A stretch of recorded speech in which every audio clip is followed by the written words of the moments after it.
Y este día se cumple un año de la tragedia del Hogar Seguro Virgen de la Asunción y aprovechamos ese momento para reflexionar sobre las causas y buscar no repetir ese tipo de tragedias. La etiqueta SF 8 de marzo.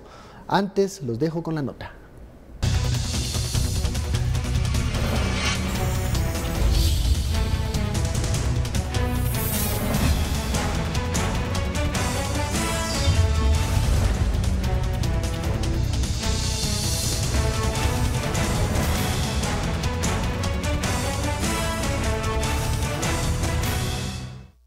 Flores, velas y fotografías fueron colocados frente a la infraestructura en que hace un año aún funcionaba como el Hogar Seguro Virgen de la Asunción, en la aldea El Platanar, San José Pinula. El movimiento Nos Duelen 56 y Uno Más, junto a otras organizaciones y familiares de las víctimas fallecidas, llegaron en memoria de las niñas. En el marco de la acción global Nos Duelen 56 más 1, que es una campaña que se inició el año pasado en mayo a través de dos medios alternativos, Prensa Comunitaria y Desinformémonos de México. Entonces esta acción consiste en convocar y también está acompañada a través de artistas. Hoy, el día de hoy, pues quisimos hacer un acto conmemorativo aquí en las afueras del Hogar Seguro. Fue en conjunto con el colectivo Chotijash y las familias de las niñas que fueron víctimas en este lugar. A causa del incendio, 41 niñas fallecieron, 15 sobrevivieron pero con graves heridas. Una de ellas estaba embarazada. Por ello, el movimiento se llama 56 y Uno Más, explicó De León. La madre y abuelita de Wendy Anaí Vividor Ramírez llegaron a colocar flores y relataron cómo se enteraron. Nosotros nos enteramos por los medios de comunicación a las 9 de la mañana, que era lo que estaba pasando. Desde ese momentito vivimos en Esquipulas y agarramos camino y nos venimos hasta el 9. Desde el 9 empezamos a buscarlas en todos lados y no las encontrábamos. La abuelita recordó que demoraron 8 días para encontrarla. Su nieta viajó a Estados Unidos pero falleció en el hospital de Houston, Texas, el 22 de marzo pasado. Las mamás son de escasos recursos. Las de las 41 niñas que está muerta son niñas de escasos recursos y no tienen cómo sobrevivir, ¿verdad? Pero como digo yo, humildemente en que sea, tenían a sus hijos al lado, con penas y sacrificios, pero uno no deja de morir de hambre a sus hijos. Yo lo único que queremos es, lo que más quiero es justicia, que paguen lo que hicieron con mi hija. Bienvenidos a Sin Filtro, SF 8 de marzo. En el mundo se celebra este día, el Día Internacional de la Mujer. Aquí en Guatemala recordamos un día triste, esa tragedia en donde murieron 41 niñas en un pequeño cuarto en medio de llamas. 56 fueron en total las afectadas por lo que se conoció luego como el caso Hogar Seguro. Y es momento para reflexionar, para explorar en las causas que llevaron a esa tragedia y buscar soluciones para que no se repita otro hecho como el de hace un año, ese 8 de marzo. Etiqueta SF 8 de marzo, damos la bienvenida a nuestra analista Alejandra Morales. Muy buenas noches. Buenas noches, Ben. Comencemos con este hecho. Hace un año, incluso Noticiero Guatevisión reportó en la noche, el 7 de marzo, cómo iniciaba lo que era un conflicto en aquel lugar, en aquella casa, Hogar Seguro, y en la madrugada sucede lo que todos después vimos por noticias, por reportes de nuestros compañeros, y un momento de confusión y nadie dio explicaciones claras en las primeras horas. ¿Cómo están esas causas que dieron como resultado esa tragedia? María Alejandra, ¿continúan en Guatemala tristemente en nuestro país? Sí, todavía, y creo que tiene mucho que ver con algo que hemos discutido en otras ocasiones en este mismo espacio, y es sobre políticas de prevención, que es lo que en realidad no se practica y no se utiliza en Guatemala, porque tendemos a legislar en momentos de crisis. Entonces estamos atendiendo constantemente a las crisis. Después de que ocurrió la tragedia del Hogar Seguro, empezaron a considerarse nuevas medidas para mejorar estas dependencias de la Secretaría de Bienestar Social, pero no estamos haciendo otra apuesta importante que debería estar enfocada también en la prevención de la violencia, que es uno de los principales motivos que lleva a los jóvenes, niños y adolescentes del Hogar Seguro a tener que estar en este lugar y tener procesos en el sistema de justicia abiertos que en última instancia lo que pretenden es apartarlos de esa vida de las calles, esa cercanía que tienen en esas zonas de vulnerabilidad y riesgo, extraerlos de ahí y tratar de llevarlos a un lugar en donde puedan ser rehabilitados, pero la triste realidad, y que es mucho de lo que pudimos observar y de lo que quedó a la luz con el caso del Hogar Seguro, es que estos centros en donde el Estado recibe y se hace cargo, se responsabiliza por la vida de estos menores de edad, no funcionan, son absolutamente disfuncionales y hay una responsabilidad directa sobre el presidente de la República y sobre todo el Ejecutivo, porque, y esto no lo podemos olvidar, porque muchas personas dicen, está bien, ¿cuál es la relación que tiene el presidente con la tragedia del Hogar Seguro? ¿O por qué se le está imputando, por qué se le está cargando una responsabilidad extra? ¿Por qué se le está responsabilizando a él? Pero es tan sencillo como ir y revisar el organigrama de cómo se dividen las dependencias del Estado y van a darse cuenta que una dependencia directa del Ejecutivo es la Secretaría de Bienestar Social.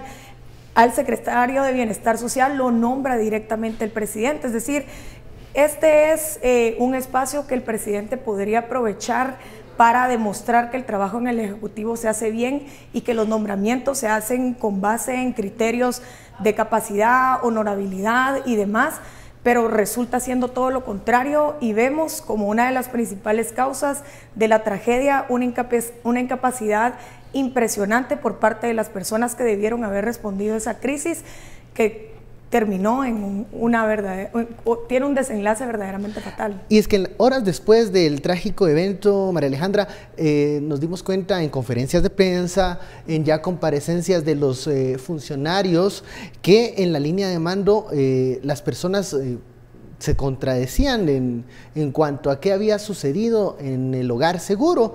Y luego, bueno, eso meses después da inicio a un proceso judicial en contra de las personas encargadas de la Secretaría, y allí otro punto de desgaste contra la administración de Jimmy Morales, porque la subsecretaria era, digamos, una persona cercana al presidente, pero que no tenía, digamos, las credenciales necesarias para dirigir la subsecretaría.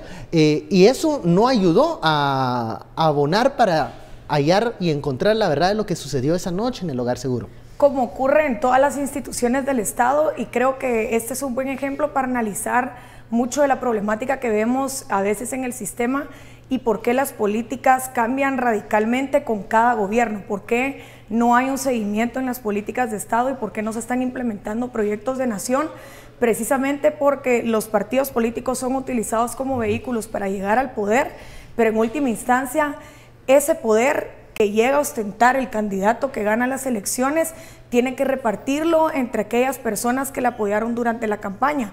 Y muchos de estos nombramientos que se hacen algunas ocasiones en puestos específicos, el presidente tiene la capacidad de nombrar a personas de su confianza y muchas veces, y que creo que este es uno de los principales males del sistema guatemalteco por la misma naturaleza de los partidos políticos, hay muchos compromisos ya por parte de los candidatos al llegar al poder. Entonces, estos compromisos muchas veces se traducen en nombramientos en puestos al azar, es decir, se premia verdaderamente al compadrazgo y no al mérito, porque yo nombro en los puestos clave a mis amigos, a mis financistas, a los amigos de mis amigos, a mis compadres, a mis familiares, empiezo a crear plazas fantasmas y en última instancia mi servicio al pueblo es un negocio que yo vuelvo mi empresa para ayudar a todos mis amigos. Lo mismo podemos ver en el caso del Hogar Seguro y esto se replica en todas las instituciones, es decir, no se tiene esa sutileza, no se ha apostado verdaderamente por una carrera en servicio civil, por perfeccionar la carrera del servicio civil, sino se han permitido y se han dejado estos vacíos para que personas que no son técnicas y que no tienen el conocimiento adecuado lleguen a ocupar puestos, lo cual es una actitud sumamente irresponsable y queda más que demostrado en la tragedia del Hogar Seguro. Incluso, bueno, esto no es quitarle responsabilidad a la administración actual, pero la Secretaría de Bienestar Social era un espacio en donde los focos no estaban todo el tiempo puestos sobre esta institución. Y creo que los males que desencadenaron en aquella tragedia esa noche no eran nuevos, venían de larga data y venían arrastrándolos, creo yo, porque en buena parte no es algo que se puede capitalizar en votos cuando se habla de bienestar social. Correcto. Y no era la primer tragedia que veíamos o que emanaba de este hogar. Yo tuve oportunidad de asistir en algunas ocasiones al Hogar Seguro y no era una mentira, no era un secreto, es decir, estaba ahí a simple vista la precariedad en que vivían estos jóvenes en el hogar, y las autoridades lo conocían, se hicieron reportajes al respecto. Ya había ocurrido años atrás otra tragedia en la cual, por negligencia en realidad de las personas que estaban a cargo del lugar, por no saber manejar, por manejar mal nuevamente una situación, una señorita murió ahorcada por sus compañeras. Es decir, habían denuncias, alertas, habían muchísimas alertas, habían alertas de que se estaban cometiendo abusos, que se estaban violando derechos humanos, y simplemente no pasaba nada. Seguía siendo un secreto a voces, nadie lo discutía, nadie lo traía a la mesa, y lo tuvo que traer a la mesa la muerte de 41 niñas, que es lo verdaderamente trágico y que creo que son los puntos fatales a los que siempre llegamos en el país y en lo que deberíamos de ir cambiando el chip.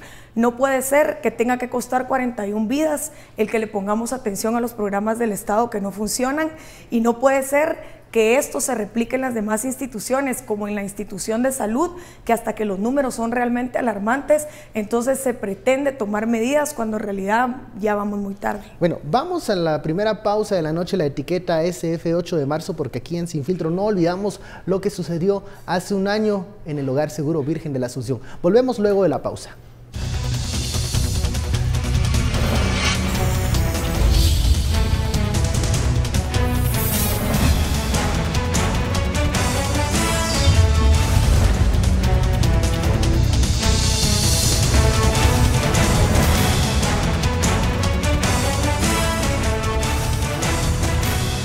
Al momento de entrevistar a una muestra de niños, niñas y adolescentes por parte de personal especializado en la psicología de esta institución, pudimos detectar posibles casos de maltrato, ¿verdad? También pudimos observar que los métodos de corrección o de disciplina que se tienen con niños, niñas y adolescentes en los hogares, pues habría que revisarlos, ¿verdad? La institución ha venido dando seguimiento al cumplimiento de las mismas. Todavía las mismas no se han resuelto. Una de ellas es precisamente hablar del sistema integrado de información, el cual a la fecha no existe. Regresamos a Sin Filtro, SF8 de marzo. Ya está con nosotros Mónica Mazariegos, abogada, para discutir también un año después de ese triste, lamentable hecho, esa tragedia en el Hogar Seguro. Estamos examinando si esas causas que dieron ese lamentable suceso se siguen presentando en Guatemala. Y ojo, hay que poner mucha atención a si hay otras alertas en otros lugares donde se puedan estar repitiendo estos abusos, porque no queremos 41 niñas muertas, no queremos 56 afectadas por este tipo de hechos. Mónica. Sí, Ben, gracias. Voy a intentar complementar a María Alejandra. Estaba intentando darle seguimiento a lo último que ella decía, y a mí me parece que hay algo fundamental que hay que tener en cuenta cuando se habla de las causas de lo que ocurrió hace un año, ¿no? Y es que lo que hay en el fondo de todo esto es esta idea de valoración de la ciudadanía entre personas de primera, segunda y tercera categoría, ¿verdad? Para todos nosotros ha sido bastante obvio que las personas que murieron ahí, las niñas, las chicas que murieron incineradas, eran vidas que no importan, digamos, ¿no? Eran vidas que al Estado, cuando uno se imagina 9 minutos de gritos, uno se pregunta qué puede llevar a un funcionario público cuyo deber, por mandato legal y por mandato político, es proteger a los menores, ¿verdad? Proteger a cualquier ser humano, pero en este caso a las menores de edad. ¿Qué te puede llevar a no movilizarte, digamos, ¿no? Y de hecho, pues la respuesta que a mí se me viene a la mente es esto, ¿no? Tiene que ser que hay vidas que no te importan, digamos. Que hay vidas que valen menos. Que valen menos, desde luego. Imaginémonos que esto hubiera pasado en el Colegio Montemaría, por poner un ejemplo de tantos que se podrían poner en este país. Estas chicas son parte de los segmentos de población de vidas que no importan en este país. Si hubiera sido en otro lugar, las autoridades reaccionan por sentido común y por tripas, porque aquí hay algo, yo creo que a todos nos ocurre cuando escuchamos que esto pasa en el Hogar Seguro o que pase en Las Gaviotas, por ejemplo, algo igual, a que pase en un colegio privado como el Montemaría o como tantos otros. Yo creo que todos tenemos, hasta el cuerpo te dice qué sentirías, ¿no? Y yo creo que complementando lo que decía María Alejandra, puede haber, incluso se habló de anunciar hoy una política pública de protección integral, que por cierto el proceso de creación no fue financiado por el Estado, y eso ya te dice todo, la importancia de la prioridad del tema. Exactamente, de la prioridad del tema. Si para la formulación de la política el Estado no tiene fondos, imagínate para la implementación, ¿verdad? Pero digamos, pensando en todo esto, es que sí, te queda la duda, ¿no? ¿Cuáles son las medidas que puedes esperar de un Estado que en 2 años, de un gobierno que en 2 años ha cambiado secretaria de Bienestar Social por 6 veces, ¿verdad? Complementando un poco lo que tú decías, más allá del compadrazgo, de la corrupción, de la lógica del funcionamiento del Estado, hay un sentido común que le resta importancia a este tema, ¿verdad? Que lo relega absolutamente, y que pues si ha pasado 1 año y el gobierno no fue capaz ni siquiera de incluir este tema en su informe de actividades, en sus informes anuales, esta tragedia, digamos, esta tragedia tan horrorosa, que es de las peores que hemos visto en los últimos años, no ser incluida en un informe de gobierno, te dice todo de lo que el tema realmente les importa, ¿verdad? En los últimos días, los diputados al Congreso de la República presentaron una iniciativa para dar una pensión vitalicia a las víctimas, a los familiares de las víctimas, pero esto va más allá de ese tipo de gestos. Uno quiere ver otro tipo de líneas de trabajo, de pronunciamientos que terminen con eso que mencionaba Mónica, que pareciera que hay niñas, niños que no merecen ponerles atención, que incluso cuando salió esta noticia, uno veía algunas expresiones en redes sociales en donde decían de plano que las muchachas, las niñas, eran problemáticas, o porque se lo buscaron, estaban en ese lugar, y son 56 historias diferentes una de la otra, pero todos en algún momento caímos tal vez en ese espacio de generalizar lo que sucedió en el hogar seguro. Entonces, ¿cómo decirle al gobierno que también le voltee la tortilla y nos ofrezca soluciones para la niñez, para garantizar a estas personas que están en resguardo del Estado? Recuérdense, después se quiso parchar el asunto trasladando los hogares a otros espacios, pero se volvieron a repetir, digamos, fugas de menores porque no querían estar allí, porque denunciaban incluso abusos. No veo yo que haya un parteaguas que nos permita ver una política diferente a lo que hubo antes del 8 de marzo de 2017. Tal vez si revisamos un poco cómo se desarrolló la respuesta del gobierno a la tragedia del hogar seguro, vamos a poder entender lo que vemos el día de hoy, porque desde un primer momento, cuando aún estaban amotinadas las niñas, cuando las habían encerrado en el aula antes de que se encendieran las llamas y la tragedia se concretara, ya el gobierno mostraba, primero que nada, un nivel muy malo de comunicación entre las distintas dependencias, es decir, pareciera como que no existiera un orden jerárquico dentro de la institución y como si nadie conociera la responsabilidad que en realidad tiene sobre los hechos de ese día. Comunicación muy mala, la forma en que el gobierno lo comunicó al público cuando la tragedia había ocurrido, terriblemente mala también, y la forma en que han manejado digamos, los resultados que deberíamos esperar de esta tragedia como mínimo. Al día de hoy debería de ser no solo legislación que hable de protección de menores, sino también deberíamos de tener ya hogares ideales en donde que sean verdaderos centros de rehabilitación para estos jóvenes y en donde exista una verdadera responsabilidad del Estado que no depende de a quién le tiro la chibolita y quién tenía en realidad la responsabilidad. Las personas que dicen es que los papás son los verdaderamente irresponsables porque ellos son los que tienen hijos así. Disculpas a la gente que sostiene este argumento, pero desde el momento en que esos menores entran a un hogar de la Secretaría de Bienestar Social, son responsabilidad del Estado, ya no eran responsabilidad de sus padres de familia. Y en el momento en que yo entro a la casa del Estado, si las reglas del juego me las está dictando ese Estado, esas mismas reglas del juego yo las obedezco con la garantía que a mí a cambio se me da protección, y esa protección no se le garantizó a estas 56 menores y no se les está garantizando al día de hoy, aún con el cambio de localidad, a las personas que están, a los menores que aún están en estos hogares.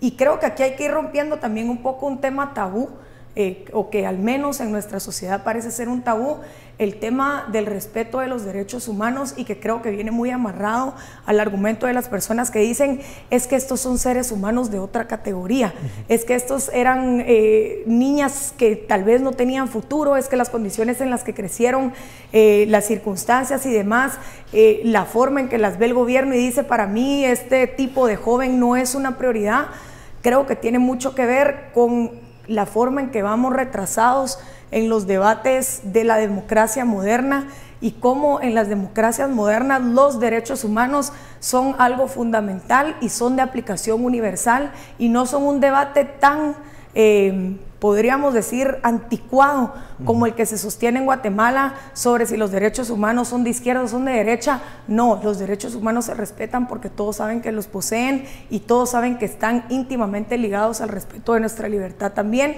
y Guatemala tiene que superar ese debate ya.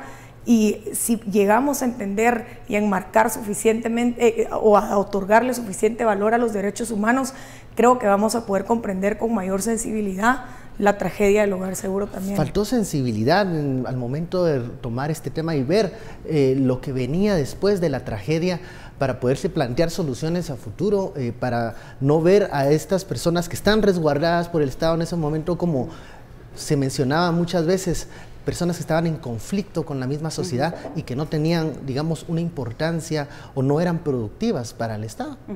Sí, yo creo que sí. Estaba pensando mientras escuchaba a María Alejandra, ¿verdad? En todo lo que se ha discutido acerca de políticas y leyes que hacen falta. En este país hacen falta muchísimas instrumentos, digamos, ¿no? Institucionales para poder hacer efectivos los derechos humanos. Pero algo que es bien importante, yo creo, tener en cuenta en este debate, hablando de la sensibilidad precisamente, es que no bastan los cambios de diseño institucional, no bastan las políticas y las leyes si no hay cambios de cultura institucional. De nada sirve tener, por ejemplo, una política criminal en el Ministerio Público que reduce la cárcel como castigo principal, claro, si todos los operadores de justicia siguen en el chip, digamos, de la prisión, del castigo y de la culpa, ¿no? Lo mismo pasa en este tema. De nada sirve una política integral de protección a la niñez si los monitores y todos los operadores, digamos, los burócratas del Estado, desde los más burócratas hasta los que están en contacto directo y con la responsabilidad de la tutela directa sobre los chicos, no tienen una transformación en esta percepción que tienen sobre el valor de la vida de estas personas, ¿no? Porque estamos hablando de seres humanos y, como ustedes decían en el primer bloque, ha hecho falta de sensibilidad, pero también falta de empatía. Eso ha salido casi en todas las evaluaciones que se han hecho a lo largo de este año, digamos, ¿no? La empatía, una cuestión tan básica, no existe, pero tampoco existe la capacidad de relacionarse con los chicos. Se piensa que cualquier persona lo puede hacer, ¿verdad? Se subestima este trabajo tan serio que son los chicos, que son productos, son un espejo de estas sociedades, que no son parias, no son seres de segunda, son nuestro propio reflejo, ¿verdad? Son lo que este Estado está produciendo, ¿no? Son vidas, como lo decía hace un rato, vidas no llorables, vidas que no importan y que hay miles en este país, ¿verdad? Cuando hablabas de la implementación, otro de los de la información que sale después de la tragedia del hogar seguro eran los monitores y la capacitación que ellos tenían. Yo, cuando leí las noticias, vi los reportes, no veía una diferencia entre un monitor y quiero compararlo con esta palabra, que sé que es equivocada, pero con un capataz. Sí. Y esto es diferente. Claro. El monitor de un hogar seguro no es un guardia de cárcel, no es un guardia de una prisión, pero se comportaban como tal. Veíamos unas fotos en donde andaban con armas. Siempre se escucha aquella expresión de que dicen, no, pero de plano que los niños y las niñas eran igual de violentos. ¿Por qué todo lo hemos reducido a eso? Y no hacemos la diferenciación entre un mayor de edad, una persona que tiene conflicto con la ley, y un menor que está resguardado por el Estado? Yo creo que es porque, para empezar, no hemos terminado de entender que aquí estamos hablando de una violación masiva y grave de los derechos humanos, ¿verdad? Se sigue pretendiendo que, bueno, como hemos dicho, ¿no? Eran personas irregulares, ¿no? Que se habla de personas irregulares, son personas marginales. Por esa razón no se le da esa importancia, digamos, ¿no? Se trata casi siempre de pensar o de priorizar este lugar que uno tiene en la sociedad privilegiado de opinar y de analizar, ¿verdad? Por encima de las voces de las niñas. Yo sé que es un tema bien delicado, esto de tratar de indagar cómo están ellas, qué piensan, qué sienten, ¿verdad? ¿Están sufriendo? ¿Están bien? Las que se quemaron, ¿cómo está su piel, ¿verdad? Las que perdieron un órgano, las que perdieron un miembro, digamos, ¿no? ¿Cómo está su corazón? Eso es bien difícil de llegar hasta ahí, porque sabemos que los casos, los procesos judiciales se han tratado con mucha confidencialidad y no es tan fácil llegar a ellas. Y en general también cuando se ha llegado a las historias, pues es difícil que se les trate de una forma no amarillista, digamos, ¿no? Pero lo que quiero decir es que finalmente todo el mundo, al hablar de las niñas, y yo soy parte de esto, por eso estoy aquí opinando y diciendo lo que pienso, ¿no? Yo soy parte, digamos, de esta crítica, que en este caso es autocrítica. Estamos todos hablando, todos teniendo a las niñas como un objeto de análisis, digamos, ¿no? Y no como un sujeto de derechos. Y entonces lo que pasa precisamente con los monitores es lo mismo, ¿no? Las niñas son un objeto, ¿verdad? Y están bajo la tutela, bajo el poder de ellos. Lo que decías del Congreso, por ejemplo, se piensa en una reparación, en una medida que compense el daño que a las niñas y a sus familias les ocasionó esta tragedia. Pero uno se pregunta en qué medida esta medida habrá sido consultada, será lo que ellas necesitan. Cuando uno habla de reparaciones en casos de violaciones a derechos humanos, el elemento, digamos, del sujeto del derecho es básico, es prioritario, es elemental para saber esta persona o esta familia qué espera, ¿verdad? ¿Qué es lo que necesita realmente? ¿Qué es lo que esperaría del Estado? Y yo creo que ese elemental acto de comunicación no se ha tenido. Hemos escuchado muy poco hablar, no digamos a las niñas, a sus familias, que podrían estar mucho más presentes en los medios de comunicación para que como sociedad nos enteráramos de cómo están, digamos, ¿no? Desde el punto de vista más del corazón, como te digo, cómo se sienten desde el punto de vista del sufrimiento, ¿no? Cómo lo han llevado. Y básicamente eso es lo que pasa, todos nos ponemos en el primer plano de la voz, digamos, ¿no? En el micrófono, en la palestra. Y no se sabe realmente con claridad cómo están ellas, sus familias también, ¿no? Bueno, vamos a la segunda pausa de la noche, la etiqueta SF 8 de marzo, continuaremos más con este tema. Volvemos.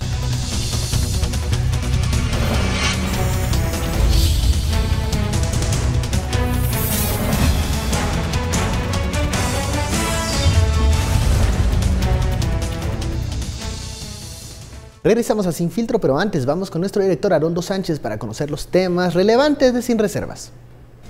Así es, Ben Caichín. Hoy en A Fondo, Sin Reservas, haremos un viaje a Santa Rosa que nos va a permitir conocer más sobre la cultura indígena Xinca, además de sus diversos atractivos turísticos. Y si aún no lo conoce, quédese con nosotros después de estar con los mejores analistas de la televisión nacional. Hasta pronto. Bueno, ya lo sabes, esos son los temas relevantes al concluir Sin Filtro. Quédese con Sin Reservas. Continuamos con el análisis. Y bueno, creo que el punto luego de analizar estas causas que dieron este triste evento, también hay que ver hacia adelante y tener esas alarmas para evitar la repetición de este tipo de tragedias. Llámese Hogar Seguro, Centro Las Gaviotas, todos estos lugares en donde la noticia diaria pareciera solo reflejar un conflicto, pero nunca las causas, y sí, no se están volviendo a repetir los errores que ocurrieron en el Hogar Seguro, Alejandra. Sí, como punto principal creo que tenemos que retomar, y se tiene que hacer con la debida madurez política, el tema de los derechos humanos. Y tenemos que empezar a discutir cuáles son esos derechos humanos básicos, universales, que deberían de garantizársele a todos los guatemaltecos y que deberían de estar despojados absolutamente de cualquier tipo de tinte ideológico, porque tenemos que elevar verdaderamente la discusión cuando tratamos de abordar eso, y si el verdadero objetivo de nuestra sociedad es ir hacia adelante y tratar de ir rompiendo estos espacios que aún quedan en donde los ciudadanos se encuentran verdaderamente vulnerables. Segundo, y que creo que es muy importante también antes de voltear a ver al Estado, tratar de detectar dentro de nuestra propia sociedad cuáles son esas prácticas negativas que están entrañadas dentro de nuestra cultura y que muchas veces tienen que ver también con el machismo, que es necesariamente un fenómeno que se presenta en una sociedad tan conservadora como lo es la nuestra, y tratar de identificar en qué puntos esas prácticas culturales pueden estar siendo dañinas también o están limitando en algún sentido el crecimiento personal, profesional o espiritual de cualquier ciudadano, no digamos solo de las mujeres, pero que se nota muchísimo más y que podemos observar esta carga mucho más en el rol o en la forma en que se puede desarrollar la mujer en un país como Guatemala, que verdaderamente sigue teniendo, en un país con oportunidades limitadas, las mujeres la tienen todavía, las tienen muchísimo más difícil. Y como tercer punto, y ahí creo que sí hay que voltear a ver al Estado, sí se debe de trabajar en este tipo de políticas preventivas y dejar de atender únicamente en los momentos de crisis, tratar de legislar en momentos de crisis, que es una práctica muy usual del Congreso de la República, es sumamente dañino y no nos ha funcionado durante los últimos años. Es decir, si ya conocemos las causas, porque no es un secreto, es un secreto a voces en realidad, cuáles son las causas que están llevando a estos jóvenes a tratarse de involucrar en pandillas o que en última instancia los llevan a terminar, aún siendo menores de edad, en este tipo de centros. Si ya conocemos esas causas, ¿por qué no están las instituciones del Estado trabajando para mejorar también las condiciones en que estas personas nacen y crecen y que pueden mejorarse con apuestas de políticas de nación como mejor educación, mejor garantizarle una mejor calidad de vida a los guatemaltecos, tratar de disminuir verdaderamente la violencia?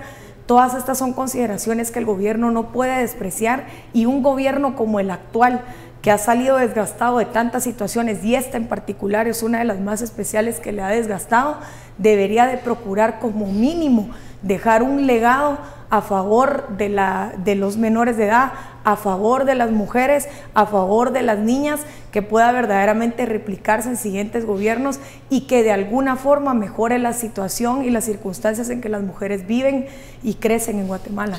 Cuando se habla de voluntad política, eso se tiene que transformar en acciones concretas, y en este caso algunos dirían, bueno, para cambiar la historia y que no se repita la tragedia de Hogar Seguro, hay que invertir mucho para cambiar ese sistema, y sobre todo a las personas que implementan esta burocracia que es necesaria, pero vamos hacia esos esfuerzos, hacia esas acciones, porque si no vemos las primeras señales de cambio, creo yo que es poco probable que veamos una mayor inversión en lo que mencionabas tú anteriormente, Mónica, estas vidas que parecieran descartables o que no importan. Sí, yo creo que esto que dices es bien importante, ¿verdad? Porque la voluntad política es lo que menos se ve reflejado en estas decisiones de gobierno, digamos, como mencionaba antes.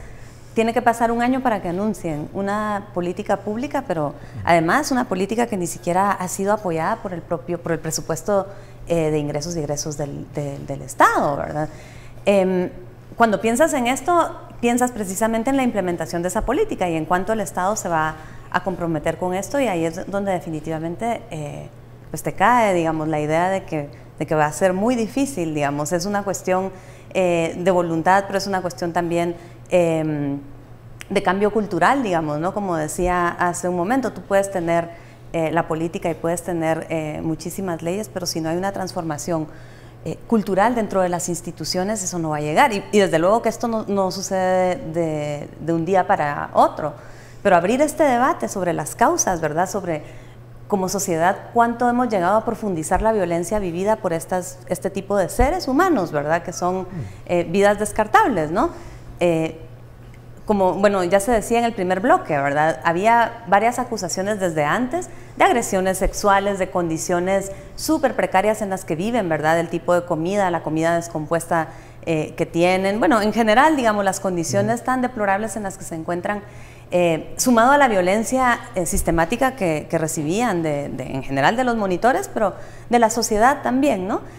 Y como no se debatan estas causas, digamos, ¿no? Que tienen mucho que ver con la falta de reacción inmediata en aquel momento, pues como no se debata todo esto, tampoco se va a prevenir, digamos, ¿no? No se va a prevenir que siga pasando. Las escuelas de derecho, por ejemplo, ¿qué rol tienen acá? Se habla muy poco de todo este tipo de detalles, ¿no? Pero seguimos produciendo funcionarios públicos, seguimos produciendo operadores de justicia que están en este chip de la violencia, de una cultura súper clasista, súper racista, ¿verdad? Súper discriminatoria contra las mujeres también. Alejandra. Y tal vez sumando un poco a lo que dice Mónica, creo que ese enfoque es importante porque esta es una tarea que no se le puede delegar exclusivamente al Estado, como todas las cuestiones que ocurren en un sistema republicano y democrático como el nuestro. Es decir, tiene que haber una participación activa de la ciudadanía en todos estos procesos de cambio y de transformación, porque muchas de las reformas que esperamos y que aspiramos a observar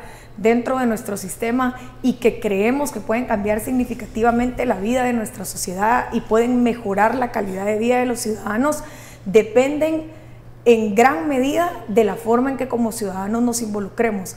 Es decir, no creamos y no pensemos, y por eso yo hablaba de la importancia de detectar los defectos y esas malas prácticas en nuestra cultura o en nuestra sociedad.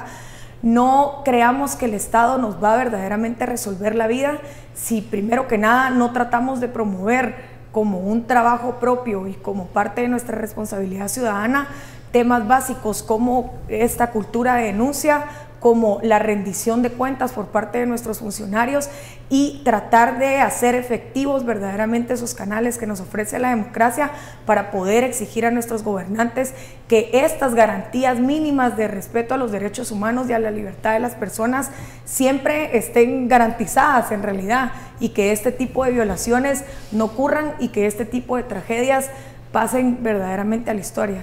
En el tema, bueno, internacional, mundial, hoy, 8 de marzo, fue la celebración del Día de la Mujer.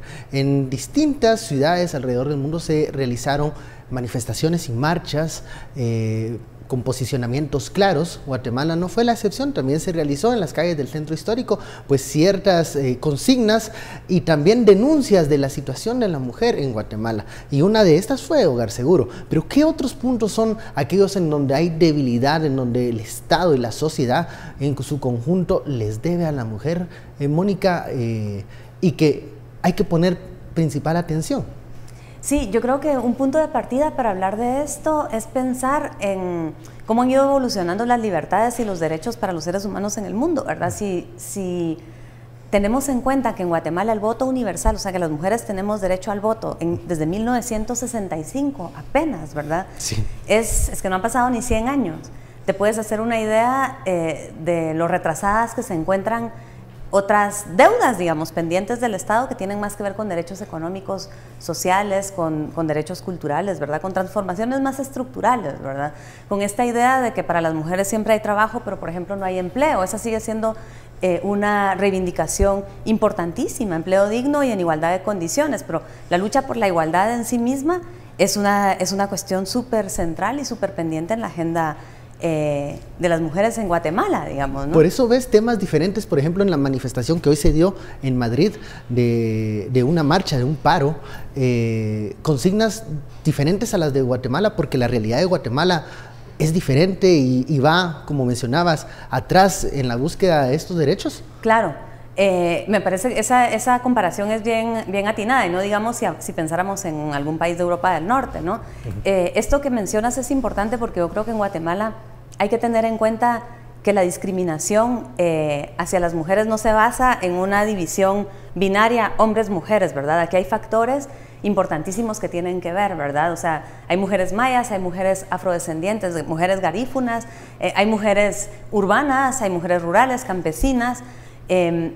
Hay una serie de condiciones que determinan el acceso, digamos, a las oportunidades, que determinan la situación de igualdad o desigualdad y que se cruzan de frente con la situación de las niñas, ¿verdad? Cuando hablamos de vidas descartables, hablamos de que no necesariamente era solo el hecho de ser mujeres, era que eran chicas que pertenecían a determinada clase social, que pertenecen a determinado segmento, digamos, con características que se cruzan, que se intersectan de alguna manera, y que es importantísimo tenerlas presentes cuando pensamos en los pendientes que hay de frente a las mujeres, ¿no? Aquí cuando se habla de participación política en Guatemala para las mujeres, pues lo básico es que se piensa en cuotas y en partidos políticos, ¿verdad? Sin tener en cuenta precisamente esta diversidad que hay también dentro de las mismas mujeres, que no necesariamente necesitan partidos políticos, digamos. Aquí hay formas de organización política ancestrales, históricamente de largo aliento, que están ahí existiendo, ¿no? Que están palpitando, latiendo, súper vivas.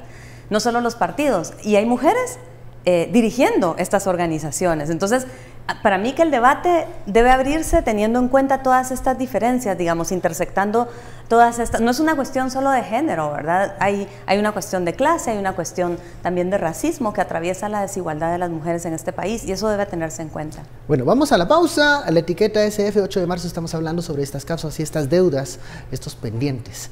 Volvemos luego del corte.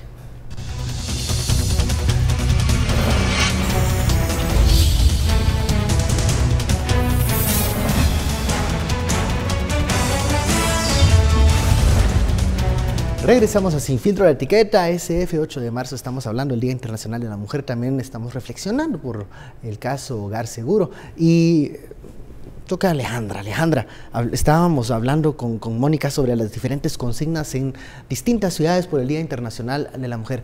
Guatemala, sin embargo, una de las consignas que más se repetía era parar la violencia en contra de la mujer. ¿Cuál es la situación? ¿Cuáles son los pendientes a tu criterio, Alejandra? Sí, creo que la pregunta muy importante y muy valiosa, Ben, porque nos ayuda a poner en perspectiva también en qué punto se encuentra nuestra sociedad y cómo se ha ido desarrollando nuestra cultura, y que creo que eso también nos da una idea de por qué no hemos logrado sentar o modernizar absolutamente nuestro Estado. Ya en el segmento pasado se hacía referencia a las consignas que se observaban, por ejemplo, en Europa, en donde se habla pues de derechos de la mujer menos básicos que los que estamos peleando el día de hoy en Guatemala. Digamos, allá hay un debate ya acerca del aborto, hay un debate acerca de las condiciones en que se elabora, de los ingresos que puede generarse la mujer y demás, mientras que en Guatemala la principal consigna, y creo que todas las personas se pudieron dar cuenta, sobre todo porque se estuvo retomando durante todo el día y sobre todo porque es tan simbólico también la tragedia del Hogar Seguro, la principal consigna de las mujeres es ese combate a la violencia, es tratar de desafiar, de destruir, de aniquilar esa sensación de inseguridad con la cual la mujer vive en este país y que la hace sentirse insegura en distintos ámbitos. O sea, la hace sentirse vulnerable, la deja vulnerable en muchas situaciones, y creo que muchas veces, y este es el argumento que utilizan muchos, tratan de hablar del conservadurismo que hay en nuestra sociedad como una explicación o una justificación de por qué muchas veces la mujer es dejada de lado o por qué vemos una participación de la mujer mucho más reducida que la del hombre, y que muchas veces ese intento de participar es atacado diciendo es que no se trata de darle a la mujer más que al hombre, aquí nadie, no se está privilegiando a nadie. No, es que no es eso tampoco lo que queremos. Y en los principios básicos, desde que se funda toda esta ola de feminismo en Europa, que hoy tiene consignas pues mucho más avanzadas que las nuestras, dentro de los principios básicos del feminismo está encontrar esos puntos de igualdad entre el hombre y la mujer, en donde la mujer verdaderamente no sea un individuo que quede en desventaja, en donde se pueda competir en igualdad de condiciones, en donde se pueda vivir en igualdad de condiciones, igualdad de oportunidades y demás. Nadie está pidiendo privilegios, nadie está pidiendo, hay personas que creen en las cuotas y demás, pero la consigna real es: la mujer es tan valiosa como el hombre. Todo ciudadano es igual de valioso, todo ser humano es igual de valioso, y el día de hoy debería de ser un símbolo para recordar que la mujer no solo es valiosa hoy, sino es valiosa todos los días y es tan valiosa como cualquier otro ciudadano. Pero ¿cómo romper ese modelo conservador que existe, que reconocemos que se ha construido por años, y darle a la mujer estas atribuciones que son de todo ser humano, pero que chocan con ese modelo conservador y relegan a la mujer a solo algunas actividades, o peor aún, que las encasilla en que si no son madres, si no ejercen este tipo de papel, no son mujeres completas? Claro, y imagínate las mujeres trans, ¿verdad? Ya ni hablar siquiera de las mujeres trans, como decías. Que es una lucha más difícil y compleja con esta sociedad. Aquí estamos todavía hablando no de tener acceso a niveles dignos de vida, sino de mantener cuerpos vivos, ¿verdad? Y eso es un nivel súper elemental, precisamente de la expresión de la violencia y de los niveles de violencia a los que llega esta sociedad, que recae mucho más directamente en las mujeres, digamos, ¿no? En general, pero yo creo que si las feministas estamos en contra de la violencia, tiene que ver con lo que nos afecta a las mujeres, pero también tiene que ver con lo que afecta a la sociedad, porque esa misma violencia patriarcal es la que afecta a nuestros hijos, a nuestras parejas, a nuestros padres, a nuestros hermanos, ¿no? O sea, es un fenómeno social. Desde luego que las mujeres hay una afectación diferenciada y eso es indiscutible, pero el asunto de la violencia es bastante más global, bastante más abarcador, ¿verdad? Y eso es importante debatirlo como sociedad, debatir lo que hemos normalizado. En Guatemala ya ni siquiera se habla del posconflicto, digamos. Somos un país que viene de una guerra, hace apenas 20 años. En teoría se terminó la guerra y los niveles de violencia que vemos hoy son cuestiones que hay que abordar de frente, que hay que agarrar con las manos, ponerlas acá y hablarlas, digamos, ¿no? Y eso se debate muy poco. Entonces, romper con esos modelos conservadores es difícil porque no se quiere afrontar, digamos, todo aquello que apesta, ¿verdad? Por ejemplo, estaba pensando cuando tú decías, ¿cuál es la dificultad de asignar recursos, verdad? Y estábamos hablando de la política sobre las niñas. Mientras estabas hablando de eso, yo pensaba, bueno, el Estado siempre argumenta que no hay dinero, que no hay fondos, ¿verdad? Claro. Pero los bienes de extinción de dominio, por ejemplo, que podrían destinarse a este tipo de presupuesto social, se asignan al ejército. Entonces, mientras estos debates, que son más culturales, más de transformación cultural, del chip que tenemos acá y de lo que llegamos a normalizar, no se den, esos cambios tampoco, ni los vamos a exigir, porque nos parece normal que cuando se extinguen bienes habidos de negocios ilícitos, pues se le asignen al ejército, porque es lo normal, digamos. No somos una sociedad post-conflicto que todavía sigue normalizando no solo este molde conservador, sino los niveles de violencia, digamos, ¿no? Que sigue incluso pretendiendo justificar que porque eran criminales y delincuentes las niñas o porque sus familias las desatendían, pues merecían morir de esa manera, ¿verdad? En Guatemala hago una pregunta que me hacen referencia en mensajes de Twitter. ¿Es revolucionario ser feminista? Esta palabra, ¿qué significa en el contexto guatemalteco? ¿Y qué no significa? Porque también hay que hablar de eso, Alejandra. No sé si está verdaderamente vinculado tal vez a la historia y la forma en que se desarrolla el movimiento feminista desde sus orígenes, pero creo que el guatemalteco sí tiende a ser una asociación entre feminismo, y como es muy mala costumbre nuestra, y algún tipo de inclinación ideológica más hacia la izquierda. Entonces eso necesariamente va a generar una ola de detracción, porque dentro de nuestra sociedad ya sabemos que la polarización está al orden del día, y al guatemalteco le gusta, y al guatemalteco le fascina, porque ese conflicto todavía no está superado en absoluto. Entonces, el debate binario le encanta. Sí, en cuanto se menciona el elemento ideológico, pues a mucha gente se le pone la piel de gallina y automáticamente descarta y ya no quiere discutir ni averiguar acerca de un tema. Creo que hay mucho desconocimiento sobre de qué va el movimiento feminista.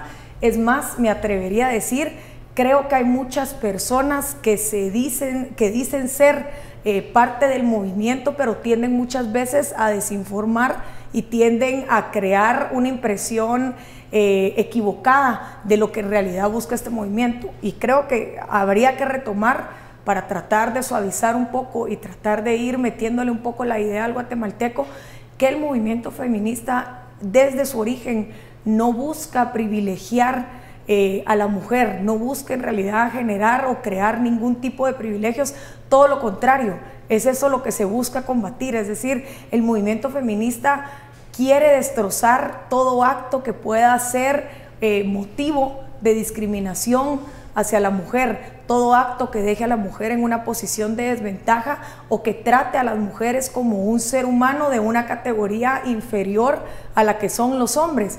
Pero lo único que se busca es nivelar a la sociedad. El hombre es igual a la mujer, las leyes son igual para los hombres que para las mujeres, y en última instancia lo que se debería de pelear, al menos en un principio, y si se logra consolidar un movimiento feminista organizado dentro de Guatemala que busque replicar buenas prácticas dentro de la sociedad para ir tratando de atacar ese machismo que está tan entrañado, debería de estar este movimiento guiado sobre todo por el espíritu de que se permita en todos los espacios de nuestra sociedad a las mujeres desarrollarse con plena libertad en los ámbitos que sea necesario, sin tener que obedecer un checklist, porque no hay tal cosa como ir llenando los cheques en una lista. El orden de la vida, mujeres, no es nacer, buscar marido, casarse y tener hijos. No, hay muchas más cosas que las mujeres podemos hacer, y creo que el gran objetivo de un movimiento feminista en Guatemala es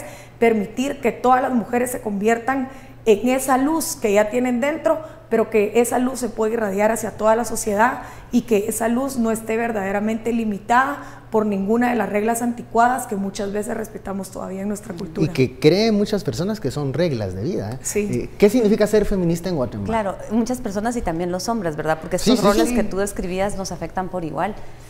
Yo creo que ya lo explicaba bien Alejandra, ¿no? Desde hace un rato lo había dicho, así es, con palabras bien sencillas, es la lucha por la igualdad, por una igualdad compleja, obviamente, que tiene en cuenta las diferencias. Los hombres y las mujeres no somos idénticos, y tampoco existen solo ese binarismo hombres-mujeres. Ya sabemos que existen transexuales, transgénero, intersexuales, queer, ¿verdad? Entonces, al final la diversidad sexual entre los seres humanos es un abanico muchísimo más amplio que solo esta idea dicotómica, ¿verdad? Esta idea de la lucha de los sexos, por ejemplo, claro, ¿no? Los niños y las niñas, ¿verdad? Y yo creo que cuando se interpreta la realidad en estos antagonismos, es que se cae en este error de que por ignorancia, por el desconocimiento de qué es lo que el feminismo realmente es y qué no es, ¿verdad? Lo que tú preguntabas hace un momento, se generan antagonismos falsos, ¿verdad? El feminismo lo que busca es la superioridad de las mujeres por encima de los hombres, es lo que cree, digamos, la mayoría del pensamiento. O eliminar al hombre, por ejemplo, que he escuchado. O eliminar al hombre, que, digamos, inferiorizarlo, que denigrarlo.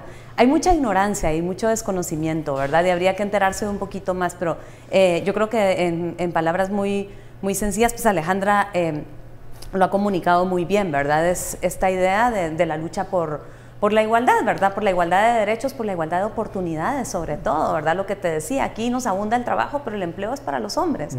Todo este tipo de debates, ¿verdad? De valorización del trabajo que hacemos y en general de los roles que tenemos derecho a cumplir, ¿verdad? Roles diferenciados más allá del guión que se nos enseña desde que nacemos como niñas, ¿verdad? La niña que juega a la cocinita y que va a jugar a las muñecas porque en determinado momento de la vida le toca parir, ¿verdad? Ser madre, digamos. Ser madre y tener descendencia y bueno, y cumplir ese rol histórico, ¿verdad? Yo creo que ser feminista en Guatemala implica poner todo eso sobre la mesa en los debates, pero también vivirlo, ¿verdad? También vivirlo con todo lo que cuesta, también vivirlo y asumirlo, porque en Guatemala no es fácil ser un animalito raro, ¿verdad? Eso te iba a preguntar, ¿no es más difícil aún? O sea, con toda la lista que hemos enumerado acá de las dificultades y obstáculos, ser feminista en Guatemala no, porque también hablo con los hombres, hay hombres feministas, no es poner un cheque más a esa lista de obstáculos a vencer en una sociedad tan conservadora y tan cuadrada. Yo creo que no, porque en la medida en que pensemos un poco la misma reflexión sobre la violencia, que la violencia es un factor que afecta a las sociedades, que no es solo que las vidas de las mujeres se pierden y somos las mujeres las que perdemos y las que estamos vulnerabilizadas, es la sociedad la que se vulnerabiliza en su profundidad, en su raíz, digamos, ¿no? Y bueno, esto lo interpretan muy bien las mujeres, cuanto más sentido de comunidad tienen, digamos, hay todo un movimiento de mujeres mayas que te puede expresar cuán profundo. El caso de Sepur Zarco, por ejemplo, fue un caso que puso sobre la mesa cuánto llega a afectar la violencia en los lazos comunitarios, ¿verdad? En las familias, en todo aquello que la sociedad se supone que tutela, ¿verdad? No solo a la mujer en lo individual, sino a la comunidad, cómo la violencia puede llegar a afectar. Pues lo mismo, la desigualdad nos afecta a todos, precisamente porque esos roles impuestos, porque esa violencia a los hombres también les afecta, digamos, esa rigidez de no poder ser quienes quieren ser, de tener que cumplir un determinado rol, sea de proveedores, sea de fuertes, de no llorones, etcétera, etcétera, etcétera, una serie de clichés que existen que también hace daño a los hombres, ¿no? Digamos que aquí la reflexión es que todos estos roles, todos estos patrones, todo este sistema de creencias nos afecta y nos duele y nos hace sufrir a todos por igual. Solo haciendo una referencia a lo que mencionaba Alejandra, muchas veces, ¿por qué ser feminista se liga a una ideología más de izquierda? ¿Es esto, ustedes lo perciben de esta manera? Yo creo, bueno, una de las razones podría ser el contexto histórico, quizás, y tal vez ahí viendo un poco los orígenes de la conmemoración que se celebra el día de hoy, de la lucha de las mujeres por generar, por crear esas condiciones de igualdad. Es una iniciativa en realidad del movimiento comunista en Rusia, que se replica posteriormente en Dinamarca y que se extiende luego al resto de Europa, y ahí podría haber un vínculo, digamos, con la ideología, por supuesto, del momento, porque estamos hablando de 1910, pero creo que tiene que ver también mucho con toda esta ola progresista, democrática, y que se ha visto mucho en los Estados Unidos, que es un país que constantemente estamos tratando de replicar muchas de las prácticas que se observan ahí. Se hacía una vinculación por todo este momento, LGTB y demás, participación de la mujer, feminismo en distintas expresiones, estaba mucho más vinculado a grupos moderados de izquierda que a una derecha dura como la que muchas veces observa dentro de los republicanos, y que veíamos una historia distinta, digamos, en el Partido Demócrata y lo que fue la gestión de Barack Obama. Creo que ahí podría haber ¿Se puede ser feminista de derechas? Claro que sí. Claro que sí. Claro que sí.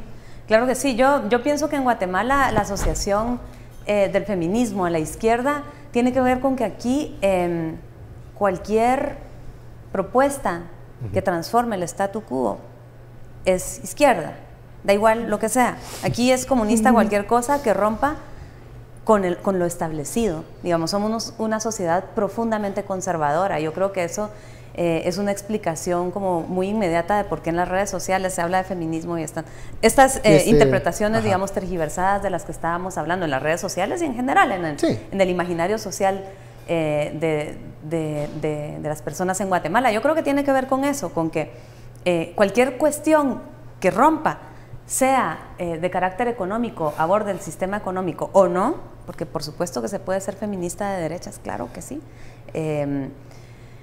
pues tiene que ver con la izquierda, ¿no? Cualquier cuestión que rompa. Claro. Y yo pienso que en Guatemala es bastante más sencillo, digamos, es bien elemental, y es eso, somos una sociedad bien conservadora, ¿verdad? Bueno, hemos llegado al final de esta hora de análisis.